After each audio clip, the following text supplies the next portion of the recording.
नमस्कार दोस्तों। आज के इस वीडियो के माध्यम से आपको अशोक के अभिलेखों के बारे में जानकारी दी जाएगी कि अभिलेख का अर्थ क्या होता है, साथ ही अशोक के अभिलेख हमें कौन कौन से स्थानों से मिले हैं, सारा वीडियो के माध्यम से समझाया जाएगा। तो देखिए हमारा ये वीडियो। नमस्कार दोस्तों। अभिलेख का अर्थ होता है महत्वपूर्ण लेख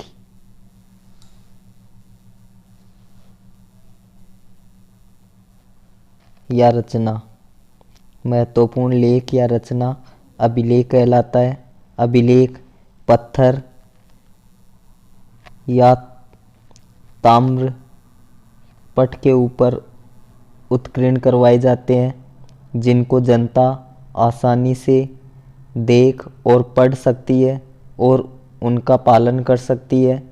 अशोक ने अभिलेख का सहारा इसलिए लिया क्योंकि अशोक चाहते थे कि उनकी जनता आदर्श जीवन व्यतीत कर सके, इसलिए उन्होंने लेख लिखवाए। अभिलेख से संबंधित महत्वपूर्ण जानकारी है। इनका अर्थ होता है राजाज्ञा या संदेश। इसकी प्रेरणा अशोक को ईरानी डेरियस पस्ट या दारा पस्ट से इनको मिली। इसकी खोज, अभिलेख की खोज टिफेन थेलर ने 1750 ईस्वी में लगाई। इनको सबसे पहले 1837 ईस्वी में जेम्स प्रेसेप ने पढ़ा। इन अभिलेखों के उत्कीर्णकर्ता का नाम है चापड़, या कहीं कहीं पर इनका नाम कापड़ भी मिलता है। तो आप देख सकते हो, जो अभिलेख होता है वो पत्थर या शिलाओं के ऊपर लिखित जो संदेश होता है, जो राजा की आज्ञा के बारे में बताता है। इनकी प्रेरणा अशोक को ईरानी डेरियस पस्ट या दारा पस्ट से मिली और इनकी खोज टिफेन थेलर ने 1750 ईस्वी में लगाई। 1837 ईस्वी में जेम्स प्रिसेप ने इनको सबसे पहले पढ़ा। इनके उत्कीर्णकर्ता का नाम चापड़ या कापड़ है। इन अभिलेखों का मुख्य विषय प्रशासनिक है। सभी अभिलेखों का एक जो अभिलेख मिला है उसका जो विषय है वो अर्थ से संबंधित है, और यह अभिलेख रुमिनदेई अभिलेख है जो नेपाल की तराई में मिला है। इसमें धार्मिक कर को समाप्त करने के बारे में बताया गया है, और साथ ही भू राजस्व जो भाग है 1/8 भाग है, और इसमें कर नीति के बारे में बताया गया है। अभिलेखों की जो भाषा है प्राकृत भाषा है, और इनकी जो लिपियां हैं वो अनेक स्थान पर भिन्न भिन्न प्रकार की पाई गई है, और सबसे ज़्यादा जो लिपि मिली है वह लिपि है ब्राह्मी लिपि। साथ ही हम जो सभी लिपियां हैं उनके बारे में भी थोड़ा जान लेते हैं। अशोक के अभिलेखों की जो प्रमुख लिपियां हैं, ब्राह्मी लिपि है, ग्रीक लिपि है, खरोष्टी लिपि है और अरेमाइका लिपि है। जो ब्राह्मी लिपि है वो संपूर्ण भारत में मिली है, ग्रीक अफगानिस्तान में मिली है, खरोष्टी लिपि पाकिस्तान में मिली है। 2 स्थानों पर अभिलेख मिले हैं, मानसेहरा और शाहबाजगढ़ी। अरेमाइका जो लिपि है वो पाकिस्तान में मिली है और अफगानिस्तान में मिली है। लघमान जो काबुल में है अफगानिस्तान में, और तक्षशिला जो पाकिस्तान है वहाँ पर ये अरेमाइका लिपि मिली है। इनके साक्ष्य प्राप्त हुए हैं। कांधार में जो अफगानिस्तान में है वहाँ पर द्विभाषी लेख अभिलेख मिला है, सारेकुना, जिसमें ग्रीक और अरेमाइका लिपि का प्रयोग किया गया है। इसके अलावा 2 लिपियां एक अन्य स्थान पर भी मिली है जो एरागुडी है आंध्र प्रदेश में, परंतु ये द्विभाषी लेख नहीं है। द्विभाषी लेख के बारे में केवल एक ही प्रश्न है, और वो मोस्ट इम्पोर्टेंट क्वेश्चन है, वेरी मोस्ट इम्पोर्टेंट क्वेश्चन है। सारेकुना जिसमें ग्रीक और अरेमाइका लिपि मिली है, और वह स्थान है कांधार, अफगानिस्तान। 2 लिपियों वाला जो अन्य स्थान है एरागुडी, आंध्र प्रदेश में, यहाँ पर ब्राह्मी और खरोष्टी लिपि में यह अभिलेख मिला है, परंतु इसे द्विभाषी लेख नहीं कहा जा सकता। अभिलेखों का वर्गीकरण शिलालेख, स्तंभ और गुहालेख के रूप में किया गया है। शिलालेख होता है जो शिला या जो पत्थर होता है, शिला का अर्थ होता है पत्थर, पत्थर पर उत्कीर्ण जो लेख होते हैं उन्हें शिलालेख कहा गया है।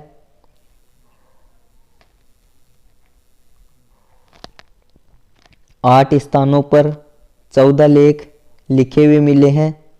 जैसे एक बड़ा सा पत्थर होता है जो मिर्ज़ापुर के चुनार नामक स्थान से जो पत्थर है उसको तराश करके लेख लिखने लायक बनाया जाता है, और उसके ऊपर एक एक लेख इस प्रकार से 14 प्रकार के लेख लिखे गए हैं, जिसे जो 8 स्थानों से मिला है। वृहत शिलालेख जो हमें मिले हैं, इन शिलालेखों के बारे में बताया गया है, वृहत शिलालेख और लघु शिलालेख। तो पहले हम वृहत शिलालेख के बारे में पढ़ते हैं, कौन कौन से स्थान से हमें मिले हैं। पहला स्थान है शाहबाजगढ़ी जो पाकिस्तान में है, पेशावर नामक स्थान पर। मानसेरा ये भी पाकिस्तान में है। हजारा नामक जो स्थान है वहाँ से हमें ये मिला है, जो पाकिस्तान में एक ज़िला है हजारा, और शाहबाजगढ़ी पेशावर से मिला है। अब इन दोनों को कैसे याद रखें, यहाँ पर देख सकते हो पहला अक्षर सा है और यहाँ पर है, तो यहाँ पर भी आपको है मिल जाएगा, और यहाँ पर सा है। तो इस प्रकार से याद रख सकते हैं कि पेशावर में शाहबाजगढ़ी और मानसेरा में हजारा जो ज़िला हजारा है वहाँ पर मिला है। इसके अलावा कालसी जो देहरादून में है उत्तराखंड में, यह अभिलेख मिला है। जोगढ़ जो उड़ीसा में है गंजाम नामक स्थान पर। सोपारा जो थाने महाराष्ट्र में मिला है। एरागुडी जो कुर्नूल आंध्र प्रदेश में मिला है।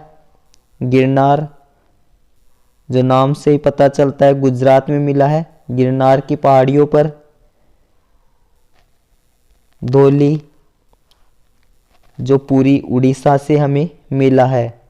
अगले वीडियो में इन सभी 8 स्थानों को हम किस प्रकार से याद रख सकते हैं एक ट्रिक के माध्यम से आपको समझाया जाएगा, तो आप उस वीडियो का इंतज़ार करना। अब ये जो प्रमुख 14 लेख इन 8 स्थान से प्राप्त हुए हैं, ये 14 लेख हमें क्या जानकारी देते हैं, इनके बारे में हम जानकारी प्राप्त करते हैं।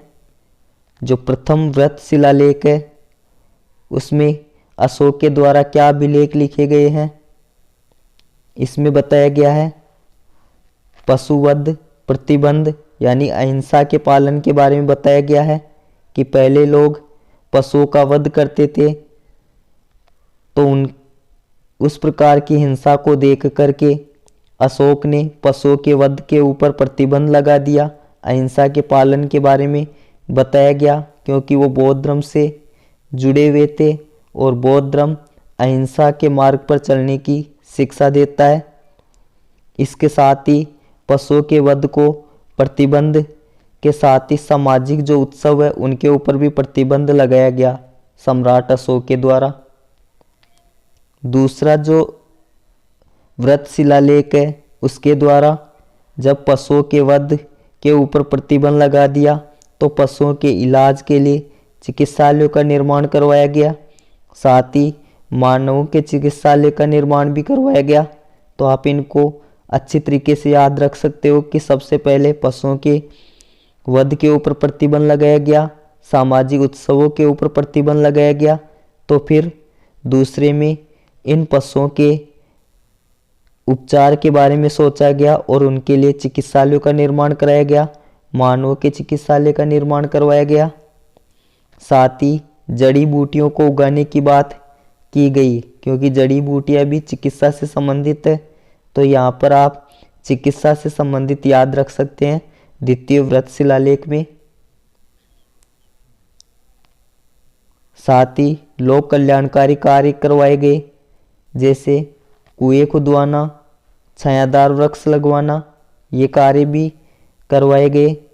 इसके साथ ही द्वितीय व्रत शिलालेख में हमें सीमांत राज्यों, जो दक्षिण के राज्य हैं, उनके वर्णन का पता चलता है, जैसे चोल, पांडे, केरलपुत, सुत्तियपुत, ताम्रपर्णी आदि जो सीमांत राज्य हैं, दक्षिण के जो राज्य हैं, इनके बारे में द्वितीय जो व्रत शिलालेख है उसमें लिखा गया है। श्रीलंका में भी ये जो लोक कल्याणकारी कार्य हैं, चिकित्सालयों का जो निर्माण है, वो सारे कार्य करवाए गए। साथ ही द्वितीय व्रत अभिलेख से हमें यवन राजा एंटियोकस के नाम का पता चलता है। तो ये जो कार्य हैं उनको एक बार और देख लेते हैं कि पशु चिकित्सालयों का निर्माण, मानव चिकित्सालयों का निर्माण, जड़ी बूटियों को उगाने की बात, लोक कल्याणकारी कार्य जैसे कुएं खुदवाना, छायादार वृक्ष लगवाना, सीमांत राज्य, इनको आप अच्छी तरीके से याद रख सकते हो। चोल, पांडे, केरलपुत्र, सुत्तियपुत्र, ताम्रपर्णी और श्रीलंका, यहाँ पर ये कार्य करवाया गया। यवन राजा एंटियोकस का नाम भी इस द्वितीय व्रत शिलालेख में मिलता है। तृतीय व्रत शिलालेख में हमें धम्म के अनुपालना की जानकारी मिलती है। युक्त, राजुक, प्रादेशिक जो अधिकारी है वो प्रति 5वें वर्ष साम्राज्य का दौरा करेंगे और देखेंगे कि जो हमने द्वितीय व्रत अभिलेख में, शिलालेख में देखा, वो कार्य हो रहे हैं या नहीं हो रहे हैं। इनके बारे में अपनी रिपोर्ट राजा को सौंपेंगे। साथ ही ये जो दौरा है इसको अनुसंधान या अनुसायन कहा गया है। तो ये महत्वपूर्ण है कि इस दौरे को क्या कहा गया है, अनुसंधान या अनुसायन कहा गया है। इस अभिलेख में ये जानकारी भी मिलती है कि माता पिता की सेवा, मित्रों रिश्तेदारों के प्रति उदार तथा ब्राह्मणों और श्रमणों को दान देना चाहिए। इस अभिलेख के द्वारा अहिंसा, अल्प व्यय यानी कम खर्च और अल्प संग्रह यानी कम संग्रह करना चाहिए, इसके बारे में हमें जानकारी मिलती है। इन तीनों शब्दों को अच्छी तरीके से याद रखना, अहिंसा, अल्प व्यय और अल्प संग्रह, इनकी जानकारी तृतीय व्रत शिलालेख के माध्यम से मिलती है या अभिलेख के माध्यम से मिलती है।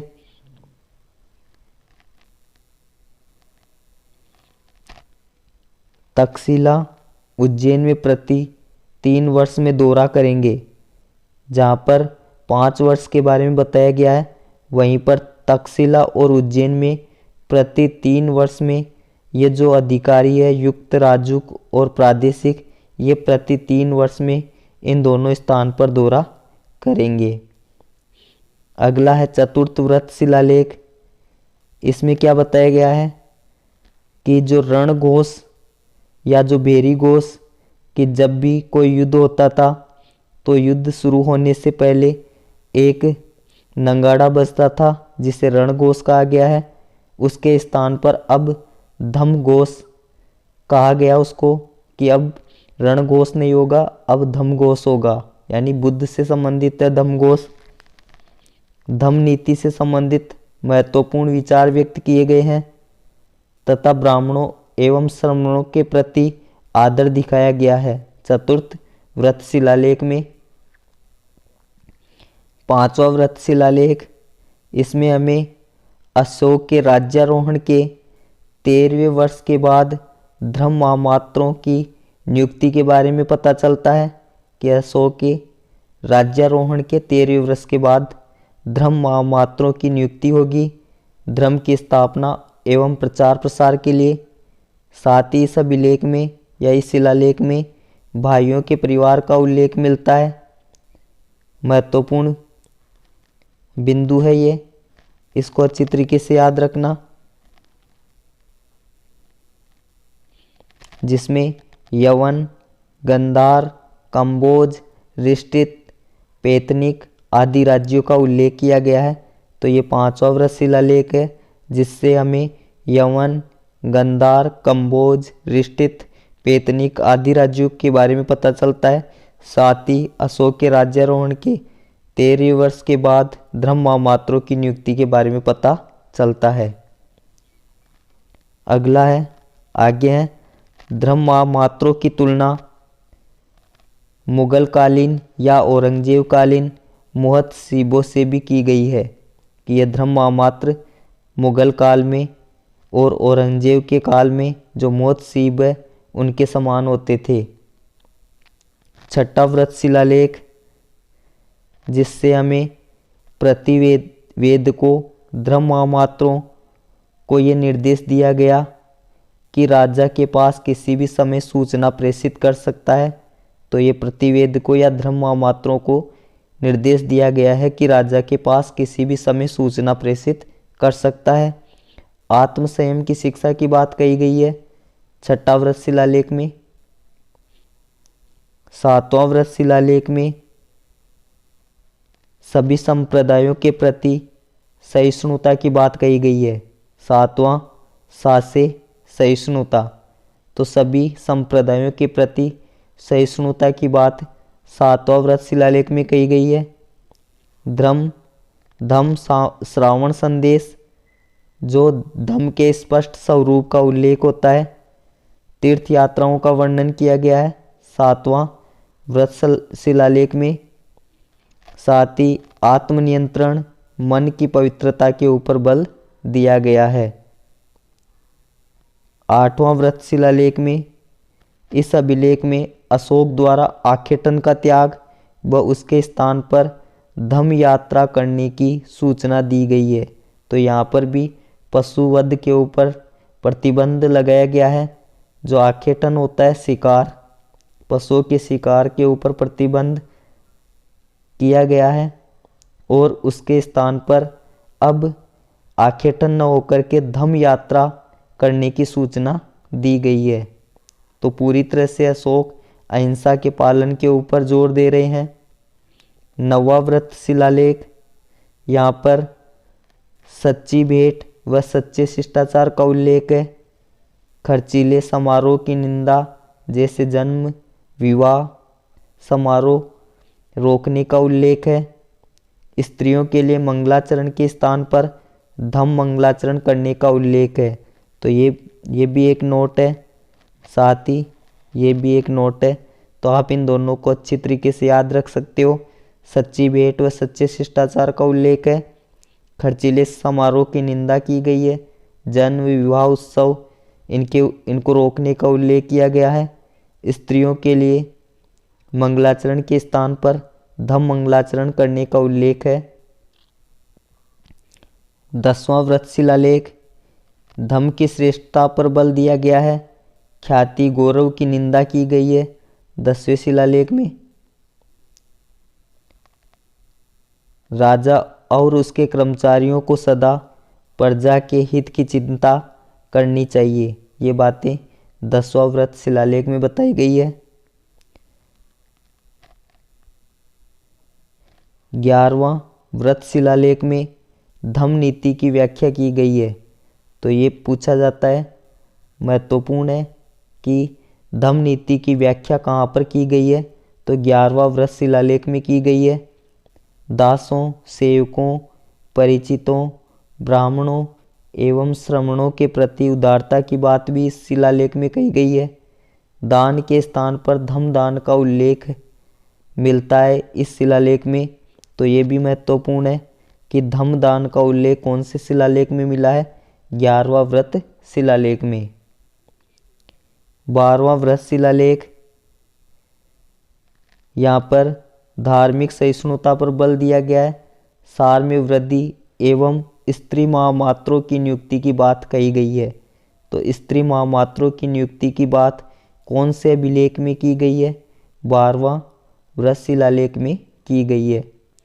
अपने धर्म की प्रशंसा एवं दूसरे धर्म की निंदा करता है तो वह अपने ही धर्म को नुकसान पहुंचाता है। तो कितनी अच्छी बात कही गई है कि सभी धर्मों के प्रति सहिष्णु रहना चाहिए, धर्मनिरपेक्ष रहना चाहिए, कि अपने धर्म की प्रशंसा करते हो तो अच्छी बात है, परंतु दूसरे के धर्म की निंदा भी नहीं करनी चाहिए। अगर वो ऐसा करता है कि दूसरे धर्म की निंदा करता है तो वह अपने ही धर्म को नुकसान पहुंचाता है। तो यहाँ पर सर्वधर्म समभाव की अवधारणा का उल्लेख है। अगला है 13वां व्रत शिलालेख। ये जो शिलालेख है सबसे महत्वपूर्ण शिलालेख है। कलिंग विजय का इसमें उल्लेख है। अशोक का हृदय परिवर्तन, पश्चाताप 13वें व्रत शिलालेख में है। महत्वपूर्ण है यहाँ पर कलिंग विजय। तो कलिंग का जो युद्ध हुआ है वो सब कुछ जानकारी इस 13वां व्रत शिलालेख के माध्यम से मिलती है। धम्म विजय की श्रेष्ठता पर बल दिया गया है। बौद्ध धर्म अपनाने की सूचनाएं इसके माध्यम से 13वां व्रत शिलालेख के दक्षिण के जो राज्य हैं चोल, पांडे, केरलपुत्र, सत्यपुत्र एवं श्रीलंका का उल्लेख है। तो ये आप अच्छी तरीके से याद रख सकते हो। इसके अलावा यवन, कंबोज, गंधार, रिष्टित, पैतनिक आदि राज्यों का उल्लेख भी इस शिलालेख में मिला है। इन राज्यों का अन्य जगह पर भी उल्लेख है। कौन से शिलालेखों में हमें इन राज्यों के बारे में जानकारी मिलती है, इसके बारे में आप कमेंट बॉक्स में ज़रूर लिखना। अगर आपने इन 11 अभिलेखों को या शिलालेखों को अच्छी तरीके से पढ़ा है तो आप कमेंट में लिख सकते हो कि हमने ये कौन कौन से शिलालेख में इनके बारे में पता चला है। विदेश नीति पर प्रकाश डाला गया है। समस्त सीमावर्ती राज्यों पर विजय का उल्लेख है। 600 योजन तक का जो क्षेत्र है वहाँ पर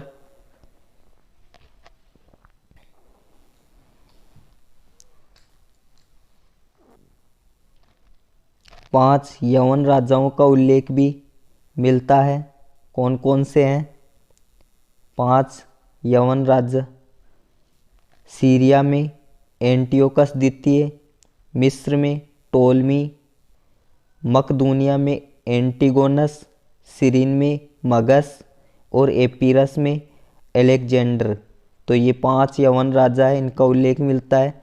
सीरिया के एंटियोकस द्वितीय, मिस्र में टोलमी, मकदूनिया में एंटिगोनस, सिरिन में मगस और एपीरस में अलेक्जेंडर।